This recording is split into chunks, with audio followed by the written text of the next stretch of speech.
अब मैं बात करना चाहता हूं एक किताब पर, an autobiography of a yogi by Swami Paramahansa Yogananda. 1940 के आसपास ये किताब लिखी थी। दुनिया की सबसे बेस्ट सेलर किताब रही है एन ऑटोबायोग्राफी ऑफ अ योगी, स्वामी परमहंस योगानंदा ने लिखी। और इस किताब को पढ़ने वाले लोगों में स्टीव जॉब्स कहते कि मैं इस किताब को हर साल पढ़ता था। विराट कोहली, रजनीकांत इनके फैन फॉलोइंग में शामिल हैं।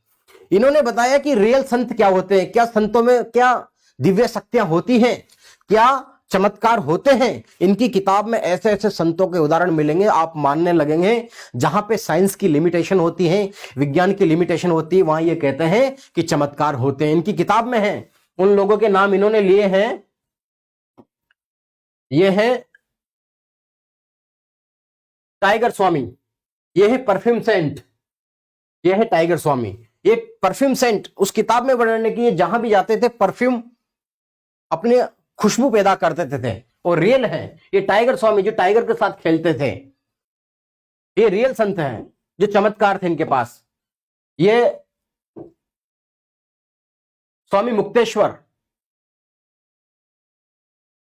इस स्वामी परमहंस योगानंदा के वो है महाराज युक्तेश्वर महाराज। ये मुक्तेश्वर और युक्तेश्वर महाराज ये इनके गुरु थे, काफी जबरदस्त।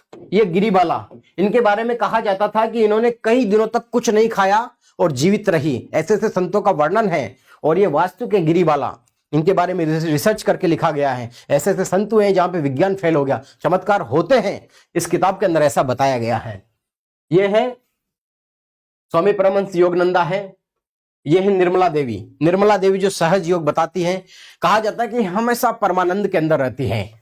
निर्मला देवी हमेशा परमानंद के अंदर रहती हैं। तो ऐसे ऐसे संतों का, जो रियल संत हैं, इनके बारे में इनका वर्णन है।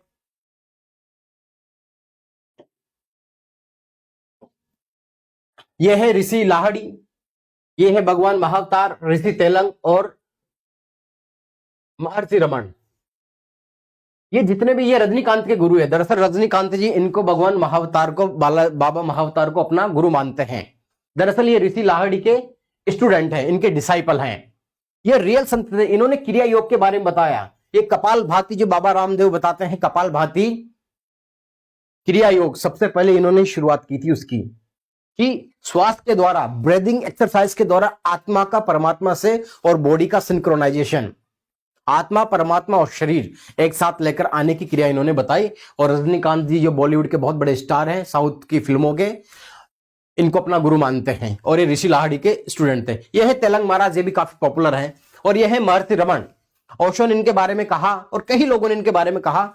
इन्होंने सबसे पहले बताया कि हु एम आई। इन्होंने कहा कि जितनी भी मानसिक बीमारियां होती हैं, जितने भी मानसिक द्वंद्व होते हैं, सबसे निजात पाने का एक ही तरीका है, वो है कि हु एम आई, मैं कौन हूं, खुद को खोजो।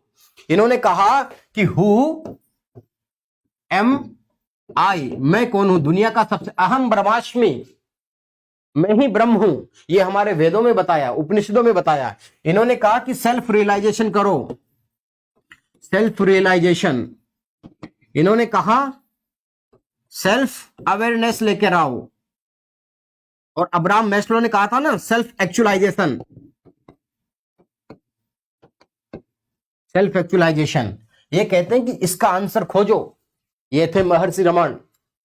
दुनिया के बड़े बड़े साइकोलॉजिस्ट, साइकेट्रिस्ट इनके आगे पानी भरते हैं। क्योंकि जब व्यक्ति खुद के बारे में नहीं जानता, दुनिया के बारे में जानता है, तो कई बार ऐसी समस्याओं का सामना करना पड़ता है जिससे वो मुक्त नहीं हो पाता। ये हिंदुस्तान के दर्शन की विशेषता है। पूरा पूर्वी दर्शन केवल शरीर की बात करता है, लेकिन पश्चिमी दर्शन उसकी बात करता है हु एम आई। इसलिए सनातन संस्कृति सर्वश्रेष्ठ थी, है और रहेगी। देखो, असली के पीछे नकली भी आते हैं, ये हमेशा याद रखिएगा। और अब बात करना चाहता हूं एक ऐसे रियल संत के बारे में जिनका आपने फोटो देखा होगा, नीम करोली बाबा। उत्तराखंड में एक जगह पड़ती है नैनीताल के पास, कैंची धाम, वहां पे इनका आश्रम है। वृंदावन भी इनका आश्रम है। इनकी मृत्यु हुई थी 1973 के अंदर। और फरुखाबाद के आसपास इन्होंने जन्म लिया। नाम इनका कुछ लक्ष्मण शर्मा था। नीम करोली बाबा दरअसल संत, देखो, एक कंबल के अंदर रहते हैं। एक आजकल एक कंबल वाले बाबा भी बड़ा फेमस है राजस्थान में, शिरोई के अंदर।